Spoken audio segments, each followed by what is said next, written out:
அனைவருக்கும் கணித வணக்கம். இப்போ பார்க்க போகிறது 8ஆம் வகுப்புக்குரிய கணக்கு பயிற்சி 7.2. அதில் 2ல் 3வது கணக்கு பார்க்க போகிறோம். கொடுக்கப்பட்ட எண்களுக்கு தொடர் கழித்தல் முறையில் மீப்பெரு பொது காரணியை காண்க அப்படின்னு சொல்லி கொடுத்துருக்காங்க.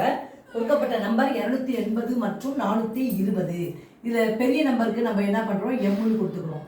m is equal to 420, n is equal to 280. அப்போ எது பெரிய நம்பரோ அதில் சின்ன நம்பரை கழிச்சுக்கிட்டே வரணும் தொடர்ந்தாப்புல. அப்போ m minus n equal to இப்போ முதல்ல இருக்க பொறுத்த வரைக்கும் 420 மைனஸ் 280.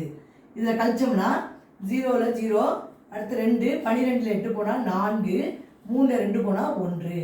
அடுத்து எது பெரிய நம்பரு, 280 பெரிய நம்பர். அப்போ 280ல் 140 கழிக்கணும்.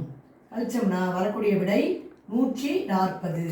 ரெண்டு சமமாக வந்துருச்சு. m is equal to n, அதுதான் ஆன்சர். அப்போ 140ல் 140 கழிச்சோம்னா 0 வந்துடும். அப்போ ஆன்சர் வந்து என்ன வருது, 280 மற்றும் 420 மீப்பெரு பொது காரணி 140.